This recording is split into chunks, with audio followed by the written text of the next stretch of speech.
सबसे पहले जंगम विष में हमने बात की थी सर्प विष की। अब सेकंड हम पढ़ रहे हैं वृश्चिक।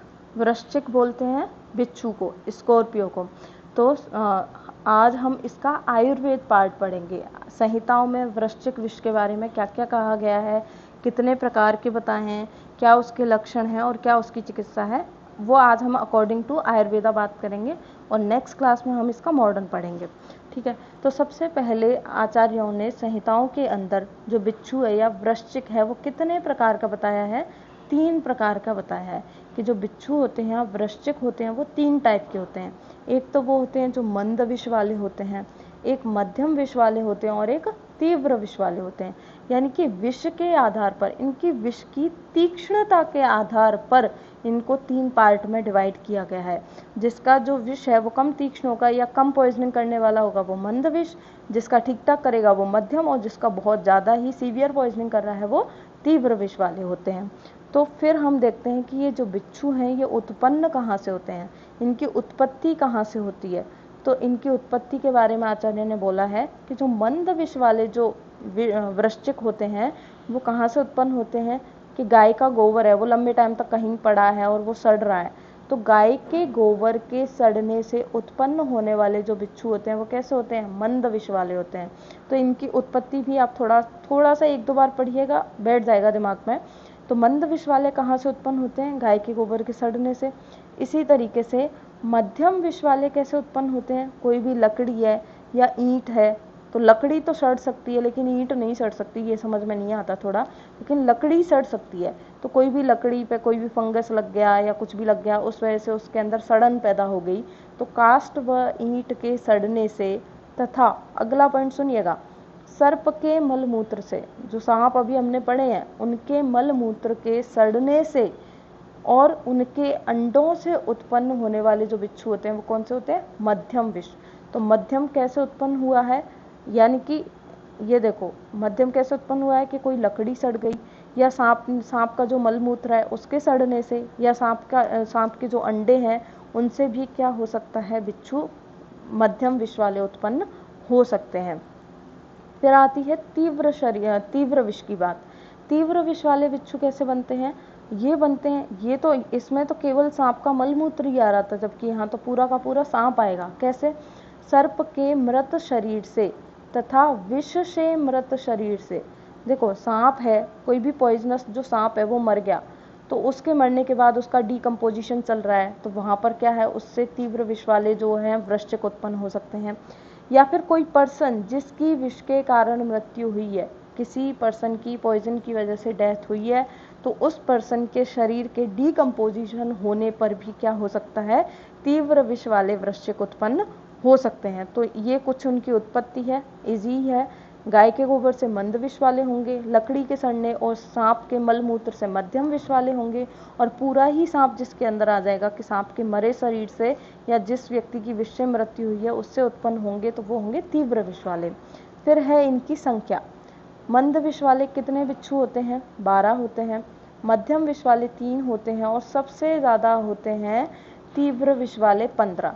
टोटल वृश्चिक संहिता में कितने बताए हैं, 30 बताए हैं। काउंटिंग कितनी है, 30 है, जिसमें से 12 मंद विष वाले हैं, मध्यम विष वाले 3 हैं और तीव्र विष वाले 15 हैं। फिर देखते हैं इनका अधिष्ठान। इनका अधिष्ठान क्या रहता है, यानी कि कहाँ रहेंगे ये जाके, अधिष्ठान ये रहते हैं मल के अंदर। विसर्जित किसको कहते हैं, मल को कहते हैं, तो ये रहते हैं मल के अंदर, तो विसर्जित में ही रहेंगे तीनों। फिर उसके बाद है इनका वर्ण। जो मंद विष वाले जो क्या बोलते हैं इनको, वृश्चिक है, वो कैसे दिखाई देते हैं, ये होते हैं सफ़ेद और पीले। तो पीला वाला जो बिच्छू होता है वो तो घरों में जनरली निकलता रहता है, आप लोगों ने देखा होगा, हमारे इधर राजस्थान में तो निकलते ही रहते हैं। तो श्वेत और जो पीताभ हैं ये होते हैं मंद विष वाले, ये निकलते ही रहते हैं और वर्ण इनका श्वेत और पीताभ होगा। मध्यम विष वाले का वर्ण कैसा होता है, धूम के समान। धूम यानी कि काला और ग्रेश जैसा कुछ इनका, इनके जो काले वाले जो बिच्छू होते हैं जो मूवी में दिखाते हैं एकदम काले होते हैं, वो कौन से होते हैं, मध्यम विष वाले। और तीव्र विष वाले जो बिच्छू होते हैं वो कैसे होते हैं, अग्नि के जैसे दिखने वाले होते हैं या अग्नि स्वरूप होते हैं। ठीक है, फिर हम देखते हैं इनके पर्व। पर्व यानी कि इनकी जो टेल होती है, इन पर जो नोड होते हैं वो कितने होंगे। ठीक है, उनकी बात हम कर रहे हैं। तो 3 से ज़्यादा प्रेजेंट होते हैं मंद विष में, पर्व जो होते हैं वो 3 से ज़्यादा प्रेजेंट होंगे जो मंद विष है उसके अंदर। मध्यम विष के अंदर 3 होते हैं और तीव्र विष के अंदर होते हैं 1 से 2। अब इसका देखो लॉजिक है, इसका लॉजिक ये है कि जैसे हमने देखा सांप का जो वीनम है वो कहाँ रहता है, उसके फैंग्स के अंदर, ऐसे ही जो वृश्चिक है या स्कॉर्पियो है इसका वीनम कहाँ रहता है, इसकी टेल के अंदर होता है। जैसे कि मान लो अब मुझे डायग्राम बनाना इतना नहीं आता है, ठीक है, ये जो कोई बिच्छू है और ये इसकी टेल है और ये पीछे से ये नुकीली है, तो यहाँ पर रहता है इसका जो पॉइजन है, ठीक है, यहाँ पर रहेगा। अब एक बात सोचो आप कि जितने ज़्यादा नोड होंगे उतने ही पार्ट में पॉइजन जो है वो डिवाइड होगा और वो जो बिच्छू है वो उतना ही कम जहरीला होगा। तो इसमें नोड जो है वो 3 से ज़्यादा है, तो इनका जो विष होगा वो 3 से ज़्यादा पार्ट में डिवाइड रहेगा, तो इसलिए ये कम विष वाला हो गया। मध्यम विष वाले में 3 है तो इसका 3 में डिवाइड रहेगा। तीव्र विष वाले के अंदर तो 1 या 2 ही है, तो ये तो फटाफट जिसको भी बाइट करेगा फटाफट से अपना वीनस उसके अंदर छोड़ देगा, क्योंकि इसके जो वीनस है उसको मूव करने के लिए ज़्यादा डिस्टेंस कवर नहीं करना पड़ेगा। तो ये भी लॉजिक इसके अंदर रह सकता है। फिर है उसके दंश के लक्षण, जहाँ भी जिसको भी वो काटेगा उसके हमें लक्षण कैसे दिखाई देंगे। तो पहला पढ़ रहे हैं हम मंद विष वाला। तो मंद विष ने अगर बाइट किया है, मंद विष वृश्चिक ने अगर बाइट किया है तो इनके दंश से क्या होगी, जहाँ भी इसने बाइट किया है वहाँ पे वेदना होगी, पेन होगा, वहाँ पर कंप होगा और क्या होगा, उसकी पूरी बॉडी में क्या होगा, स्टिफनेस हो जाएगी। जिस पर्सन को भी बाइट किया उसकी बॉडी में स्टिफनेस हो जाएगी और जहाँ भी उसने बाइट किया है वहाँ से काले रक्त की प्रवृत्ति होगी, वहाँ से काला रक्त जो है वो बाहर निकलेगा। और क्या होगा, हाथ पैर आदि में दंश होने पर वेदना जो होती है वो ऊर्ध्वगामी होने के कारण ऊपर की ओर चढ़ती है। मान लो ये मंद विष वाले बिच्छू ने पैर में काटा या हाथ में काटा, ठीक है, तो वे ऐसे फील होगा उसको कि पैर जो मेरे पेन हो रहा है वो पैर से ऊपर की ओर चढ़ता जा रहा है, यानी कि पैर में उसको कम पेन होगा, थोड़ा सा ऊपर ट्रंक रीजन की ओर आए तो ज़्यादा पेन होगा। वेदना जो होती है वो ऊर्ध्वगामी होती है, इसको ऊर्ध्वगामी, जैसे हमने गति पढ़ी थी उस तरीके से आप इसको समझो, जैसे हमने गति पढ़ी थी तो इसमें वेदना भी, मैं उससे एकदम कंपेयर करने की नहीं कह रही, समझाने के लिए बोल रही हूँ। तो इसमें जो वेदना होगी वो कैसी हो रही है, ऊर्ध्वगामी हो रही है और ऊपर की ओर चढ़ती है, यानी कि पैर में पेन कम होगा, फिर उससे ऊपर ट्रंक में पेन ज़्यादा होगा, फिर हाथों में पेन ज़्यादा होगा, इस तरीके से इसका पेन ऊपर की ओर चढ़ता जाएगा। और क्या होगा, दाह श्वेद और दंश स्थान पर शोथ होगा और क्या होगा, उस पर्सन को ज्वर आएगा। तो कुछ छोटे मोटे हमें सिम्टम वहाँ देखने को मिलेंगे, इतने ज़्यादा सीवियर नहीं है, इसको इजीली हम क्योर कर सकते हैं। फिर है मध्यम विष। मध्यम विष में क्या होगा, इनके दंश से क्या होगा, जिह्वा में शोथ होता है, जीभ के अंदर जो टंग है उसका इन्फ्लामेशन होगा और इन्फ्लामेशन उसका होने के साथ साथ क्या होगा, भोजन का अवरोध हो जाएगा। भोजन का अवरोध कहने का मतलब है कि यहाँ पर भी क्या होगा, उसका जो गले की जो मसल्स हैं, नेक की जो मसल्स हैं, उनके अंदर भी क्या होगी, स्टिफनेस आ जाएगी, तो उसकी वजह से वो खाना निगलने में उसको क्या होगी, परेशानी होगी, भोजन का अवरोध होगा और तीव्र मूर्छा उत्पन्न होती है। खाते ही, जिसने भी बाइट किया काटते ही क्या है, वो पर्सन बेहोश हो जाएगा।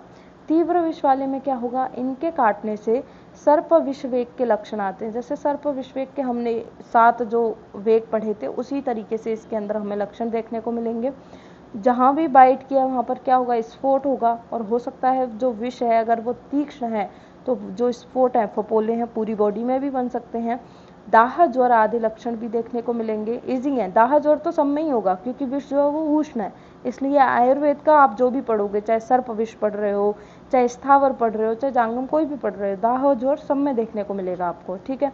रोमकूपों या नख व मुख से काले वर्ण का रक्त वेग से निकलता है। यहाँ पे हमने पढ़ा था काले रक्त की प्रवृत्ति, लेकिन केवल दंश स्थान से, जबकि इसके अंदर क्या होगा, जितने भी अपने शरीर पर रोमकूप हैं उन सब से ब्लीडिंग स्टार्ट हो जाएगी।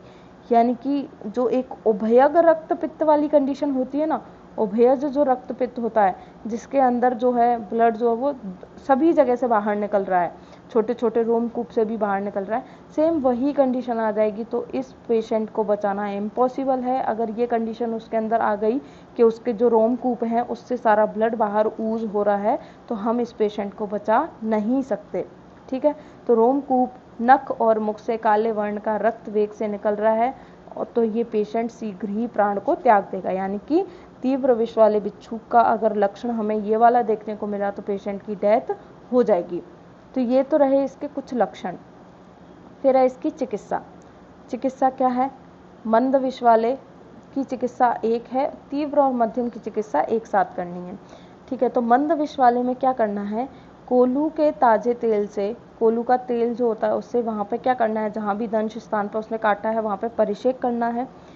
विदारी गण तेल से भी परिषेक करना है। अब ये कुछ नाम आपको, जैसे मैंने यहाँ पे 5 लिखे हैं, तो आप अपनी सुविधा के अकॉर्डिंग 2-4 कुछ तो याद रखने की कोशिश कीजिएगा।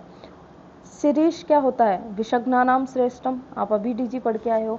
तो जो शिरीष है, शिरीष आदि विषहर द्रव्यों से बनाई उत्कारिका का सेवन करना है। उत्कारिका से स्वेदन करना है। उत्कारिका क्या होती है? जैसे आप अभी के लिए इतना समझो कि एक पोटली लाइक स्ट्रक्चर है, तो वहाँ पे हमें क्या करना है? उसका स्वेदन करना है। किससे? शिरशादी विषहर द्रव्यों से। वैसे उत्कारिका पोटली नहीं होती है, वहाँ पे एक बाउंड्री, जैसे आप तर्पण में एक उत्कारिका बनाते हो, बाउंड्री बनाते हो आँख के चारों ओर, सेम वही तरीके से वहाँ पे हमें उत्कारिका बना करके उसके अंदर शिरशादी बीज द्रव्यों का जो भी वो द्रव्य वगैरह वहाँ पे भर करके उससे क्या करना है? स्वेदन कराना है। और क्या करेंगे? और क्या करेंगे? विषग्न द्रव्यों से क्या करेंगे? जो विषग्न द्रव्य का हम वहाँ पे क्या करेंगे? लेप बना करके और ऊपर से क्या कर देंगे? उपनाह बांध देंगे। तो ये उपनाह वगैरह ये सारी टर्म आपको क्लियर होंगी।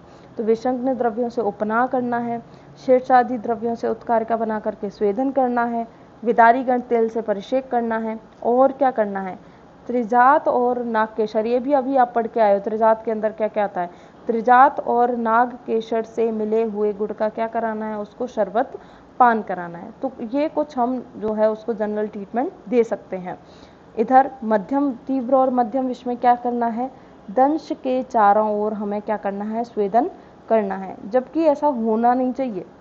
देखो, अगर हम एक तरीके से सोचें तो स्वेदन तो होना ही नहीं चाहिए इनके लिए, क्योंकि स्वेदन क्या होता है? उष्ण होता है, उसको और क्या कर देगा? तीक्ष्ण कर देगा, उस विष के प्रभाव को और तीक्ष्ण कर देगा। तो इसका कोई ठीक लॉजिक समझ नहीं आता है कि यहाँ पर स्वेदन क्यों करवाया है। हो सकता है वो स्वेदन करवा के वो जो पॉइजन है या फिर वो जिसके भी थ्रू ऊपर मूव करेगा उनको कॉन्ट्रैक्ट करने के पर्पज से करवा रहे हों। तो दंश स्थान के चारों ओर क्या करना है? स्वेदन बताया आचार्यों ने। और क्या है? तुलसी पत्र, सुरसा या तुलसी के जो पत्र होते हैं उसको और बिजोरा नींबू के रस को गौमूत्र में पीस करके लेप करना है। तुलसी के पत्र का हमें कल्क बना लेना है, और क्या करना है? जो बिजोरा नींबू होता है उसके रस में उसका कल्क बना करके गौमूत्र में क्या करना है? हमें उसका पीस करके लेप करना है। सूखे गोबर का वहाँ पे सेक करना है। घृत मधु शर्करा मिश्रित उसको क्या करवाना है? दुग्ध पान कराना है। तो हम यहाँ पे दोनों तरीके की चिकित्सा कर रहे हैं, बाह्य चिकित्सा भी कर रहे हैं और आभ्यंतर भी कर रहे हैं। हम बाहरी लेप वगैरह भी वहाँ करवाएंगे और उसको कुछ पीने के लिए, कुछ उसके विष के शमन के लिए या प्रभाव को कम करने के लिए कुछ आभ्यंतर चिकित्सा भी उसे देंगे। तो ये इसका आयुर्वेद पार्ट कंप्लीट हुआ।